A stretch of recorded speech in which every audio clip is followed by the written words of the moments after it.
Bonjour les amis. Bonjour les amis. Voilà. Alors bon, vous avez vu, je lui ai mis des lunettes noires. Vous êtes quelques-uns qui avaient demandé à le voir, donc j'ai dit par prudence, on met des lunettes noires, ça fait pas de mal. Bon, j'ai envie de vous faire une vidéo aujourd'hui sur un thème qui va peut-être pas vous paraître passionnant, le droit à l'oubli sur Internet. Mais avant, j'ai envie de vous commenter un fait, c'est que je constate que les deux vidéos sur lesquelles j'ai vraiment le plus bossé, c'est-à-dire une vidéo où je donnais 10 exemples de djihad quotidien en France contre les populations faibles et tout, j'ai vraiment bossé, j'ai pas un bon résultat. Et je vous ai fait une vidéo hier où j'ai vraiment pas mal bossé aussi pour donner le nom d'une dizaine d'arabo-musulmans nés de l'autre côté de la Méditerranée et qui nous donnent l'exemple par leur courage du combat contre l'islam. Ça marche pas terrible, hein. Je remarque que les vidéos où je bosse le plus sont celles qui sont le moins vues. Donc de là à m'encourager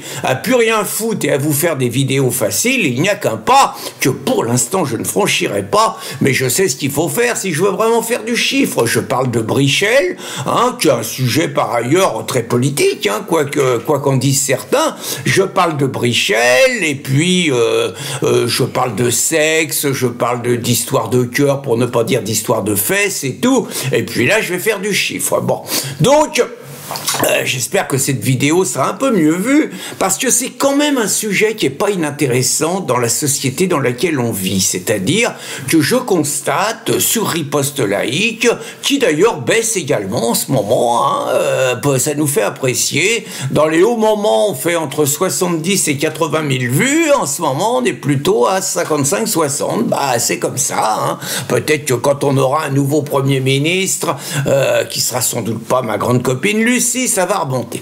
Donc on revient sur le droit à l'oubli sur Internet. Alors c'est quoi? Il y a des mecs qui vous sortent des lois, tout ça, et qui vous disent « Ouais, j'ai écrit ça, mais j'ai le droit d'exiger qu'on retire mes écrits au nom du non à l'oubli, du droit à l'oubli », et qui vous somment avec des menaces de vous poursuivre devant les tribunaux si vous ne le faites pas. Et donc comment on doit se comporter, nous, un site comme Riposte Laïque, dans ce cas-là? Alors d'abord, faut partir d'un fait, c'est que ce qu'on appelle la googlisation de la société, c'est-à-dire le fait que moi-même je le fais, hein, vous avez besoin d'avoir des renseignements sur une personne, vous tapez le nom de la personne sur Internet et vous avez un ensemble de détails sur la vie de la personne.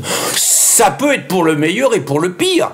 C'est pour le meilleur parce que c'est bien qu'on sache un petit peu à qui vous avez affaire. Et c'est pour le pire parce que dans une société totalitaire, vous pouvez avoir des personnes qui se voient privées d'un emploi, qui se voient virées, qui se voient menacées, qui se voient harcelées, tout simplement parce qu'ils sont les auteurs d'un écrit qui suscite quelque part le harcèlement contre eux. Ça existe aussi, c'est de la part des gauchistes et des islamistes, et c'est quand ça vise des gens patriotes ou des gens qui osent s'en prendre à la religion d'amour, de tolérance et de paix. Alors moi, je vous l'avoue, la seule exception que je fais, c'est quand des gens nous écrivent pour nous dire « Voilà, je suis à la recherche d'un emploi, j'ai publié des articles chez vous, ça me gêne et tout, est-ce que vous pouvez retirer les articles ?» Je vous avoue que pour moi, retirer un article d'un site, c'est quelque part une violation de la mémoire du site. Voilà, je le dirais comme ça. Pour moi, un article, il fait partie des archives, et les archives, ça fait partie de l'histoire d'un site. Donc pour moi, retirer un article, ça me dérange vraiment. Par contre, ce qu'on peut proposer à des auteurs, c'est de mettre leur article sous pseudo. C'est-à-dire, on garde l'article, parce que souvent ils ont une richesse, mais on met un autre auteur. Bon, il y a des manipulations, ça prend du temps, mais ça peut se faire.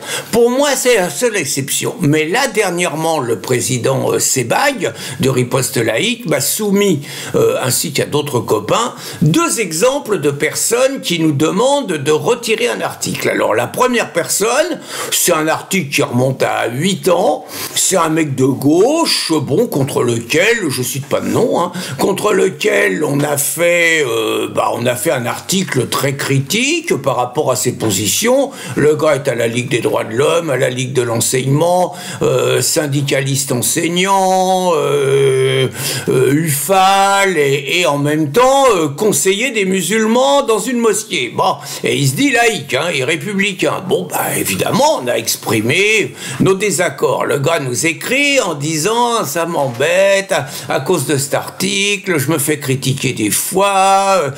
En gros, est-ce que vous pourriez virer cet article? Bah c'est niette.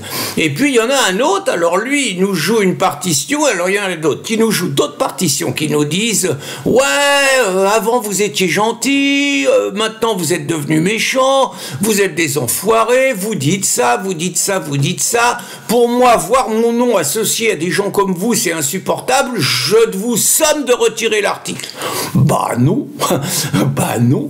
Et puis vous en avez d'autres qui disent ah oui, mais moi j'ai écrit cet article, c'était à une époque, je pensais comme ça, mais maintenant j'ai changé, et donc comme j'ai changé, je vous demande le droit à l'oubli et je vous somme de retirer l'article. Bah non, je trouve que c'est des visions staliniennes de la société, c'est-à-dire qu'on gomme, comme si ça n'avait jamais existé, on gomme des faits qui ont existé. Et je suis désolé, c'est des faits historiques peut-être pas très importants, mais cette personne à une époque a écrit ça, et je vois pas pourquoi, tels les communistes sous la révolution d'octobre avec Trotsky, on gommerait quelque part une partie de l'histoire qui a existé, tout simplement parce que cette histoire aujourd'hui dérange.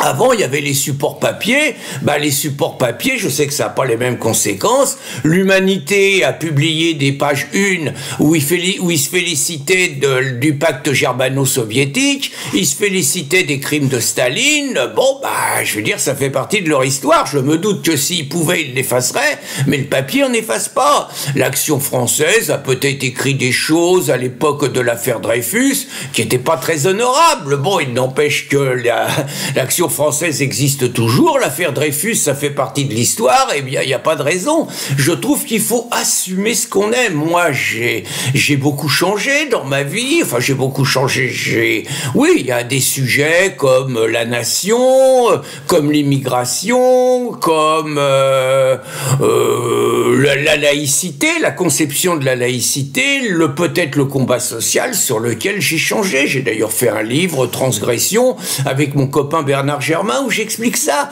Il n'empêche, moi, j'ai pas de trace, je crois, à mon époque, quand je militais à gauche, je crois pas qu'il y avait encore Internet comme ça.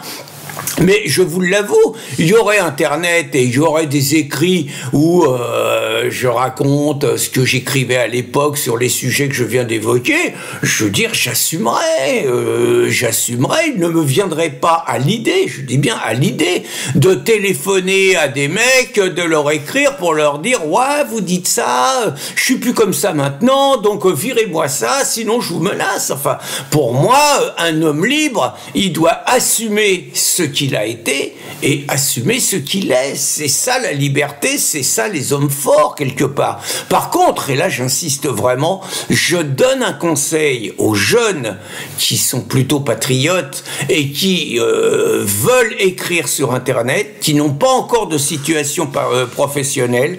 Là, écrivez sous pseudo. C'est vraiment indispensable. Je sais que des gens comme Michel Onfray écrivent en disant que le pseudo c'est la lâcheté, qu'il devrait interdire les pseudos sur Internet. Je ne sais pas si Finkielkraut ne dit pas la même chose. Je pense réellement que sur ces sujets-là, ce sont des philosophes hors sol qui, eux, bon, ont leur position, ont leur place et tout, mais qui ne mesurent pas l'ampleur de la répression Internet, les conséquences de la googlisation, la chasse aux patriotes sur les lieux de travail menée par les organisations gauchistes et quelque part l'absence de liberté d'expression qu'ont les jeunes qui veulent défendre la France, qui veulent défendre nos valeurs, qui veulent s'engager dans des combats qui ne sont pas ceux du nouvel ordre mondial et que le nouvel ordre mondial réprime sans la moindre hésitation. Prenez des pseudos les jeunes. Bonne journée les amis. Bonne journée.